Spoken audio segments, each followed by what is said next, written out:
Oi, pessoal, para quem não me conhece ainda, sou a Marina, sou mais uma prof de física aqui no YouTube, tentando compartilhar um pouquinho das minhas videoaulas por aí para ajudar as pessoas que precisam daquela forcinha, né, para entender um pouquinho melhor a física.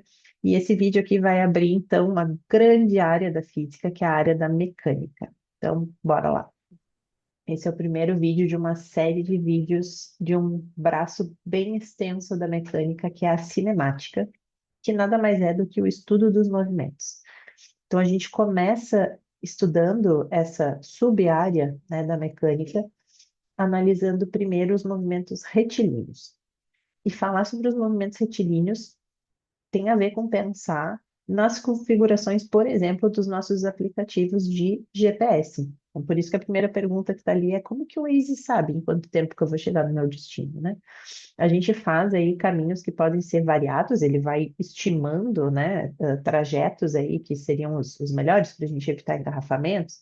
Na verdade, ele estima o melhor trajeto é aquele que é o mais rápido, né? Ele tenta sempre pegar aquele que a gente levaria menos tempo.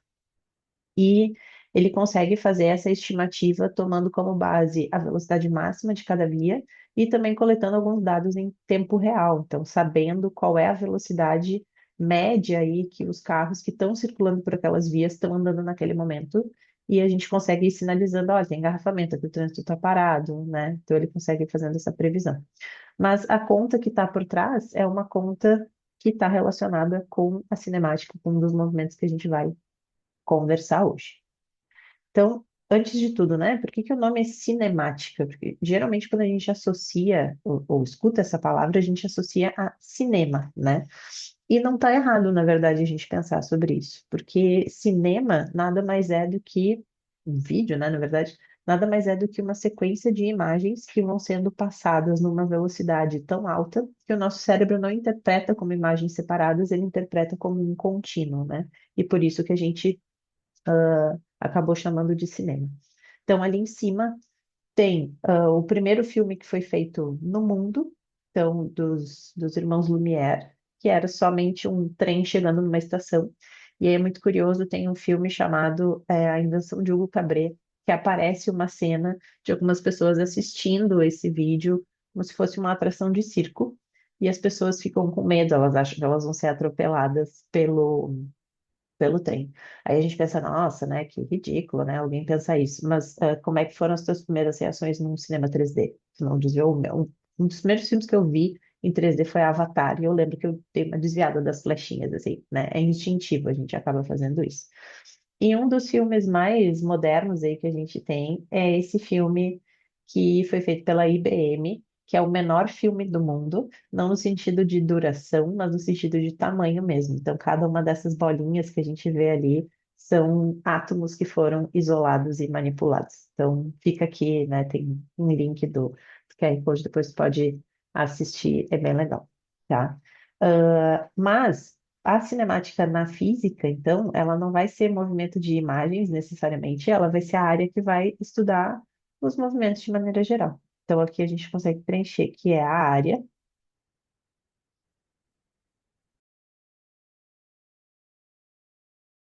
A gente não tem só os movimentos retilíneos. Esse vídeo de hoje é para a gente começar a falar sobre eles e diferenciar os dois. A gente tem outros movimentos também que a física estuda, alguns mais simples, outros bem mais complexos. E aí, o que que é estar em movimento, né? Para a gente definir se um corpo está se movimentando ou não, a gente vai ter que avaliar se a posição dele está mudando ou não. E quando a gente faz essa avaliação, a gente tem que tomar alguma coisa como ponto de partida, né? Para poder, fazer essa avaliação. Então, esse ponto que a gente usa de referência é o chamado referencial, tá? Então, esse referencial é a partir da onde a gente vai avaliar se a posição desse corpo está se mexendo ou não. Então, se a posição, se o lugar onde ele está fica variando ao longo do tempo, então é sinal de que ele vai estar se movimentando. Então, essas duas fotografias aqui são fotografias estroboscópicas. Essas fotos, elas são feitas considerando que a gente faz uma múltipla captação de imagens, só que todas essas imagens ficam salvas. Antigamente seria um filme, né? Que a gente teria nas câmeras antigas, então elas marcariam o filme no mesmo lugar. Hoje em dia, com esses sensores digitais, a gente tem esses sensores sendo estimulados marcados numa mesma posição, uma sobreposição, tá? E aí a gente mantém a sala toda escura e o que seriam os flashes, né? O que seria a iluminação dessa foto são aquelas lâmpadas estroboscópicas, as mesmas que nos deixam com uma sensação meio de robô na festa, assim, sabe?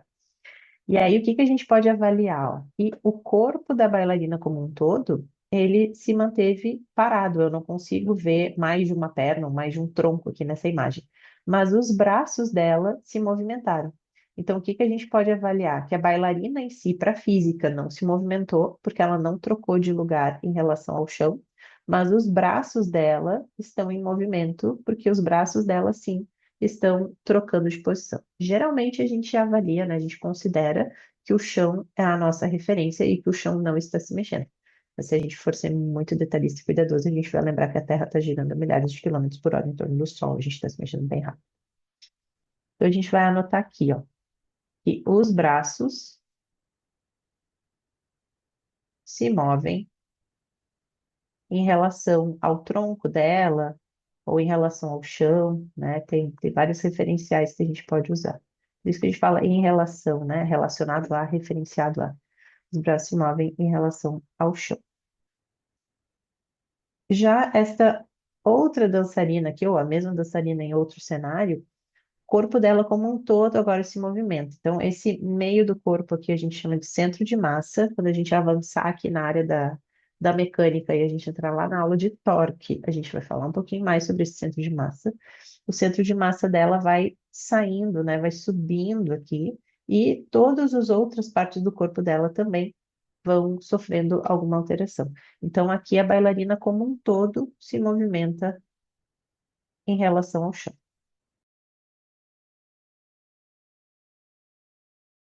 Ótimo, definimos o que é movimento. Então, agora que a gente sabe o que é um movimento, a gente começa a avaliar que existem tipos diferentes de movimento que o corpo pode estar fazendo.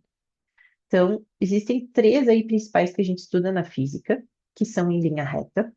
Mas a gente pode ter depois movimentos que são a combinação de dois desses, que é o que a gente vê, por exemplo, no movimento parabólico de um lançamento de projétil. A gente também pode ter movimentos circulares, que a gente vai chamar de MCU, e a gente também pode ter movimentos harmônicos, movimentos de vai e vem, que a gente vai chamar de MHS, que é o movimento harmônico simples, tá? Mas nessa aula aqui a gente vai focar só em falar aí do MRU e depois começar o MRUV também, tá?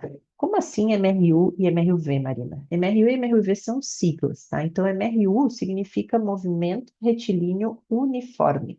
Quando a gente veste um uniforme numa escola, por exemplo, a gente está padronizando aquelas pessoas, né? A gente está deixando sempre aquela imagem o mais próxima de um igual possível, né? Então, quando eu estou falando de um movimento que é uniforme, eu estou falando de um movimento que não vai sofrer variações aí no ritmo em que ele está acontecendo. A gente já vai desdobrar isso aí um pouquinho, tá?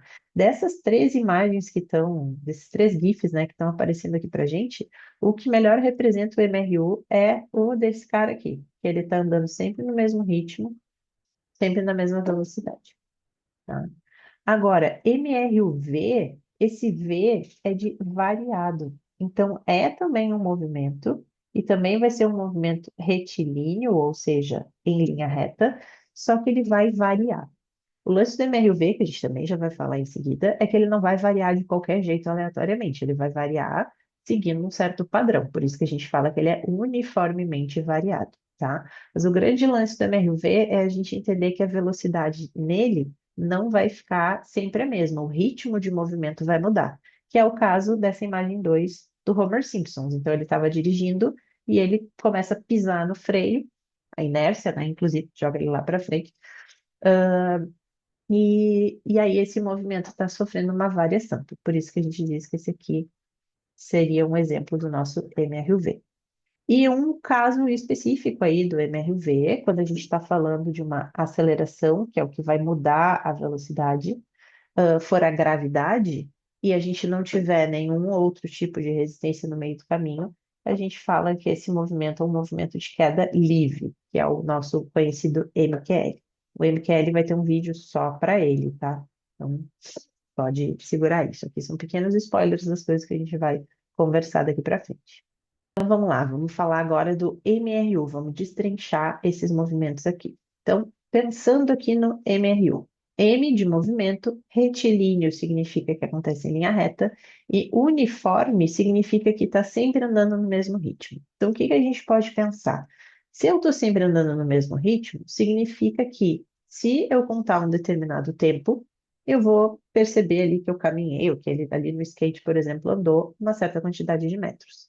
Se daqui a pouco eu considerar essa mesma quantidade de tempo de novo, eu vou ter de novo andado essa mesma quantidade de metros. A gente vai falando então que um corpo que se comporta assim, que está sempre andando distâncias iguais em intervalos de tempo iguais, são corpos que têm velocidade constante. Então, velocidade é aquilo que o velocímetro do carro marca para a gente, é o quão rápido a gente está se mexendo. Se eu estou sempre andando a mesma distância no mesmo tempo, é porque eu estou sempre me mexendo no mesmo ritmo, eu tenho a mesma velocidade, tá? Então, por exemplo, aqui, né, o nosso skatista aqui, vamos chamar ele de Oscar agora. Então, o Oscar está se mexendo numa linha reta com velocidade constante. Já sabemos, então, essa aqui é a grande marca do MRU, né? Já sabemos que ele está no MRU, então. Se em um segundo ele percorreu 20 metros, então no próximo segundo ele vai percorrer mais quantos metros? Bom, se a velocidade dele é constante, significa que ele vai andar mais 20 metros. Por quê? Porque ele está andando 20 metros a cada um segundo. Nota que a gente nem precisa fazer uma conta, né? Aqui a gente está usando a nossa lógica, porque ele, depois ele percorre sempre a mesma distância no mesmo tempo.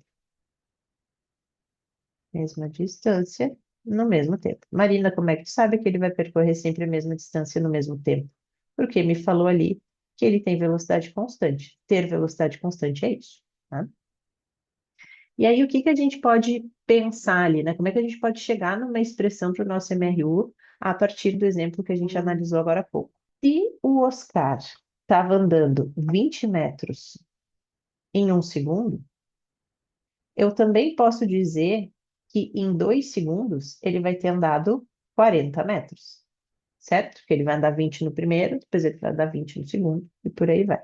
E eu posso usar a mesma lógica aqui. Se ele andar por 3 segundos, o total que ele vai ter percorrido no final vai ser 60 metros. Então, isso aqui dá sempre, no fim das contas, 20 metros barra segundos, tá? Essa barra aqui, ela vem dessa divisão que a gente estava fazendo.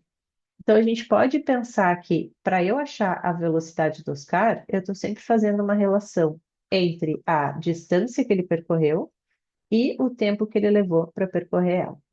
Eu particularmente gosto de escrever a equação num outro formato. Passando o tempo para lá multiplicando, a gente fica com ela assim, delta x igual a v vezes t, certo?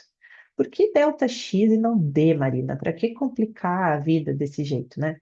Todos os deltas na física significam variação. Então, por exemplo, quando tu estiver estudando lá a parte de termologia, vai ver que delta T, T maiúsculo, vai ser uma variação de temperatura, tá? Então, o delta, ele está sempre representando variação. O que que seria o X nesses nossos problemas aqui? Seriam as posições que esse corpo está ocupando.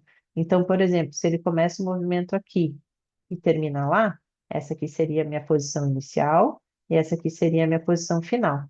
Essa diferença de posições que eu vou ter aqui vai ser o meu deslocamento ou a minha distância. Tem situações que deslocamento e distância são a mesma coisa, tem outras que não, tá?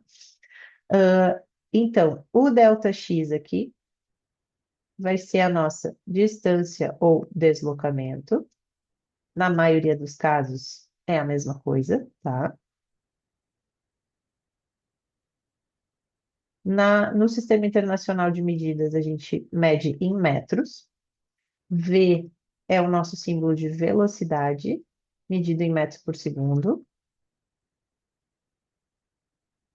E o tempo, que é medido em segundos. Tempo medido em segundos. Certo? Essa equaçãozinha aqui tem um mnemônico para ela, uma frasezinha, né, para lembrar o que ela significa, que é Deus vê tudo. Então, seria um Deus carioca, né? Deus vê tudo. Tá? É o jeito da gente lembrar. E ela não serve só para a gente descobrir A distância não, né? Lembrando que todas as equações de física servem para a gente encontrar qualquer uma das grandezas que façam parte da equação, tá? O que é importante só é a gente ter a informação das outras. Então, a gente vai agora para uma aplicação dessa equação do MRU. Então, parece uma questão terrível, mas na verdade ela é bem tranquila de fazer, tá? Então, está dizendo assim: a luz do Sol deve percorrer uma distância de 150 milhões de quilômetros desde o momento que sai da superfície da nossa estrela até chegar até a Terra. Sabendo que a velocidade da luz é de 300 milhões de metros por segundo, determine quanto tempo leva para a luz solar chegar ao nosso planeta. A gente tem que cuidar algumas coisas aqui quando a gente está fazendo as contas de física, né?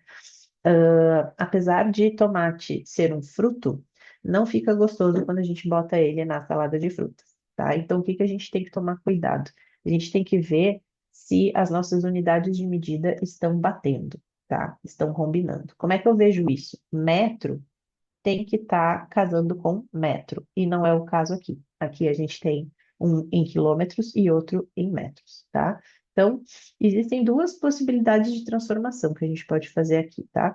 Uma delas é fazer a transformação de quilômetros para metros, que é uma das mais simples que tem, porque a gente sabe que aquele K vale 1000, né? Graças às nossas redes sociais aí. Se uma pessoa tem 2K seguidores, significa que ela tem 2.000 seguidores. Então, para eu fazer a conversão de quilômetro para metro, eu simplesmente multiplico o número por 1000 e está resolvido a história. Agora, para eu fazer a transferência de quilômetros por hora para metros por segundo, ou vice-versa, que são as duas unidades de velocidade mais comuns aí da gente lidar, a história já é um pouco mais, já é um pouquinho diferente, tá? Tem um número aqui que às vezes as pessoas se agarram nele e começam a querer usar para converter tudo, tá? Não, não funciona, é uma conversão de velocidade.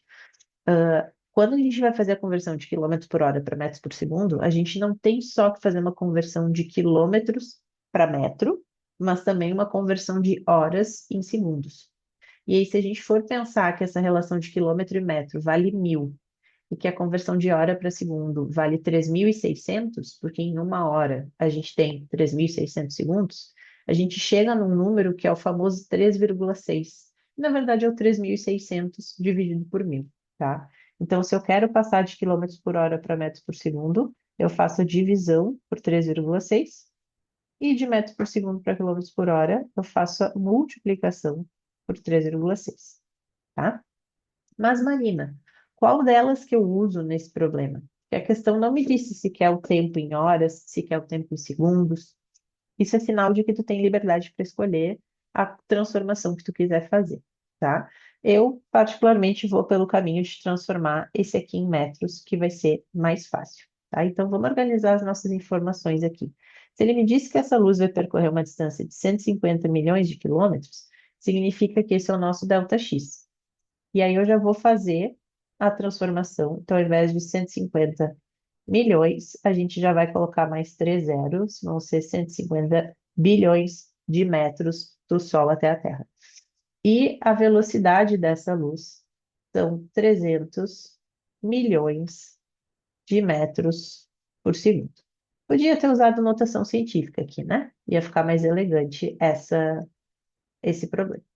E aí, como é que eu resolvo agora? Eu pego a minha equação do Deus vê tudo e substituo esses números aqui, tá? Por que que eu falei que essa questão, ela parece terrível, mas na verdade ela não é? Porque esses zeros todos aqui vão se cortar agora quando a gente organizar na nossa equação, ó. Porque daí vai ficar 150 bilhões de metros e do outro lado são 300 milhões de metros por segundo, vezes o tempo. Coitado, o tempo tá perto disso aqui, né? Tá que nem o caco ali do lado. Vamos simplificar esses números aqui. Então, esses três zeros de um lado eu já corto com esses três, esses outros três aqui eu já posso cortar com esses outros três aqui, e aqui ainda sobraram dois, vou cortar mais dois. Então, a nossa conta, na verdade, é só 1.500 igual a 3t, e agora para o t ficar sozinho, o 3 vai passar dividindo. Então, 1.500 dividido por 3 vai dar o nosso tempo aqui de 500. Qual é a unidade agora? Se eu usei a velocidade em metros por segundo, a unidade que sai aqui são 500 segundos, tá bom? 500 segundos, se a gente for fazer a conversão para minutos ali, né, dividindo por 60, a gente chega em aproximadamente 8 minutos, que é o tempo realmente que a luz do sol leva para chegar até aqui, tá? Então, parece aí aquelas questões do tipo, Joãozinho tinha duas maçãs, comeu uma, calcule a massa do sol, né? Mas não é uma questão difícil, tá? São só, às vezes, números aí que são chatinhos. Mas tem que lembrar de fazer a conversão de unidades, senão a coisa não dá certo. O MRU, então, é esse movimento que tem velocidade constante, tá? Grava aí. Se é MRU, velocidade constante. Agora, qual é a diferença do MRU para o MRUV? Então, além deles ser coisas similares deles, né? Eles são em linha reta. Só que diferente do MRU, onde a velocidade vai ser constante, o MRUV vai ter variação na sua velocidade. Por isso que o nome dele é variado. Só que essa velocidade não vai mudar de qualquer jeito, essa velocidade vai mudar sempre no mesmo ritmo. Quem muda a velocidade é o agente que a gente chama de aceleração. É só pensar lá no pedal do carro, né? Quando a gente pisa no acelerador, a gente faz a velocidade do carro aumentar. Então, no MRUV, é como se eu estivesse apertando o meu acelerador sempre com a mesma intensidade. Então, eu vou manter uma aceleração constante no carro, tá? Um detalhe importante da gente falar aqui é que na física, frear também é um jeito de acelerar, tá? Como assim, Marina? Peraí. A gente fala que acelerar, geralmente a gente associa para aumento de velocidade, né? Mas uma aceleração, ela também pode fazer a velocidade diminuir, tá? Então, a aceleração vai estar relacionada a uma mudança de velocidade, tanto para mais quanto para menos, tá? Então, por exemplo, o Homer Simpson estava dirigindo e, de repente, ele precisou frear, que é o que a gente está vendo no GIF ali. Ele estava a uma velocidade de 50 metros por segundo e um segundo depois ele atingiu a velocidade de 30 metros por segundo. Então, vamos desenhar essa situação aqui para a gente poder enxergar direitinho. Então, ele estava viajando, fazer o vetor aqui da velocidade, né? Ele estava viajando a 50 metros por segundo. Depois, ele acabou baixando essa velocidade para 30 metros por segundo. Isso aqui aconteceu em um segundo. E ele fala assim para a gente, ó, sabendo que ele tem uma desaceleração constante, ou seja, que ele vai perder essa velocidade sempre do mesmo ritmo, qual vai ser a nova velocidade depois de um segundo? Então, qual é a velocidade que ele vai ter quando ele chegar depois de um segundo, né? Se daqui para cá ele perdeu 20 metros por segundo, daqui para cá ele também precisa perder 20 metros por segundo. Então, ficou muito comprido isso aqui. Então, essa velocidade dele, a partir daqui, vai ficar 10 metros por segundo. Por que mesmo? Porque, bom, se daqui para cá ele perdeu 20, daqui para cá ele tem que perder 20 também, tá? Porque ele está desacelerando constantemente, certo? E aí vem aquela retomada do nosso exemplo ali também para a gente poder construir as nossas equações do MRV. Então vamos pensar assim: a aceleração é quem está mudando a velocidade, tanto para mais quanto para menos. Pode até passar um marca-texto aqui, ó. A aceleração é a agente que varia a velocidade. Se eu tenho um aumento de velocidade, geralmente a aceleração é positiva, e se eu tenho uma diminuição de velocidade, geralmente a aceleração é negativa. Por que que eu estou forçando aqui, né, enfatizando o geralmente? Porque, em geral, a gente assume como referência que a velocidade é positiva, que o corpo está indo no sentido do crescimento das posições do nosso referencial, tá? Tem situações que quase nunca aparecem, mas que existem também, tá? Que a aceleração negativa daí poderia aumentar a velocidade, mas isso aí é papo para nossa aula lá dos gráficos, tá? E aí, como é que a gente vai pensar ali no nosso exemplo, né? A gente viu que o Homer perdeu 20 metros por segundo. Como é que eu indico matematicamente que ele perdeu e não ganhou? Com um sinalzinho de menos, tá? Ele perdeu 20 metros por segundo em um segundo. Mas eu também posso dizer que no final de 2 segundos ele perdeu 40 metros por segundo, certo? Porque ele foi lá daquela velocidade de 50 metros por segundo para 10. Essas duas divisões aqui, elas vão dar menos 20, E aí, como é que fica essa barra com essa barra? É metro por segundo de novo. Por isso que a unidade de aceleração fica metros por segundo ao quadrado, tá? Porque a gente está dividindo metro por segundo e segundo de novo. E aí, como é que eu posso escrever, então, essa expressão aqui?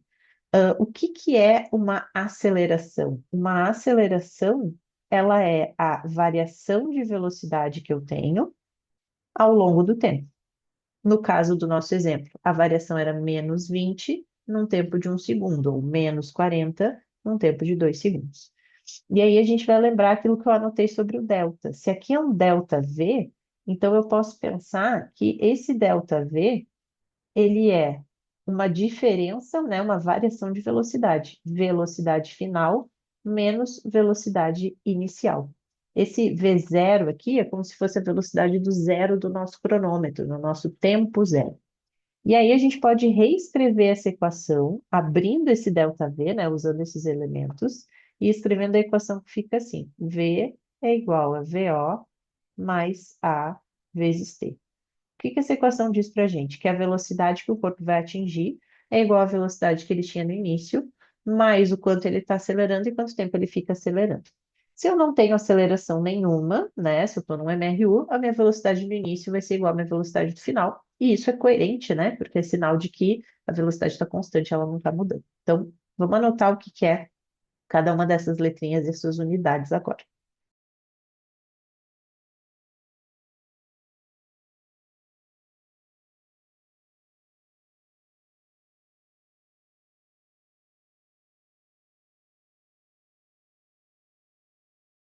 Pronto, tá aí, tá?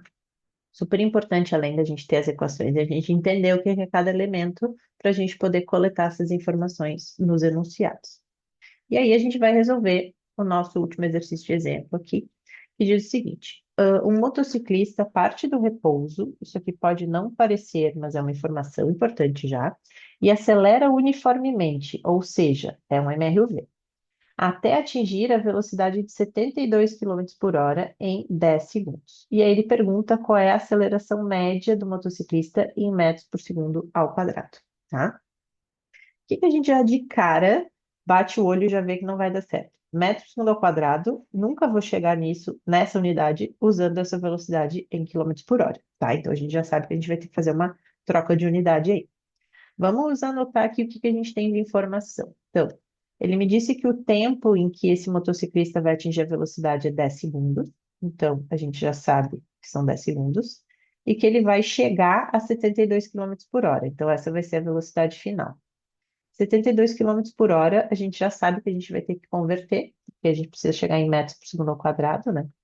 E aí, volta lá uns minutinhos do vídeo, como é que a gente faz essa conversão mesmo? A gente divide por 3,6. Então, a velocidade aqui do motociclista é de metros por segundo. Partir do repouso é um número que ele está nos dando. Pensa só, quando tu tá doente, tu precisa fazer repouso, o que que tu fica fazendo em casa? Nada, né?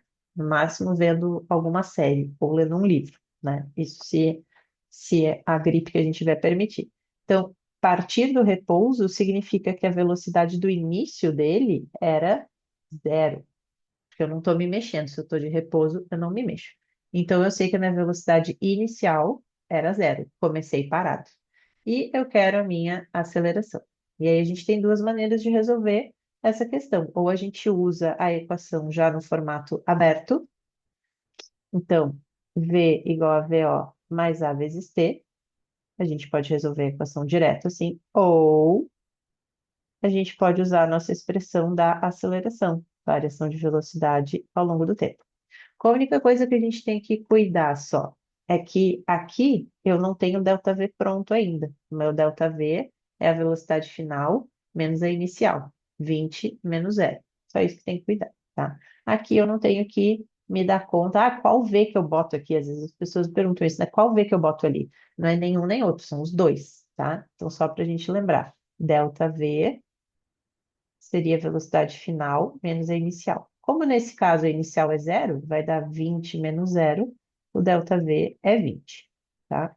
E aí, só para a gente terminar desse jeito aqui, como é que ficaria, né? A aceleração fica 20 dividido pelo tempo, que é 10. Então, a aceleração vai ser 2 metros por segundo ao quadrado, tá? Ou a alternativa é a gente vir para a equação nesse formato aqui. Velocidade final é 20, a velocidade inicial é 0, mais a aceleração que eu quero saber, vezes o tempo que é 10.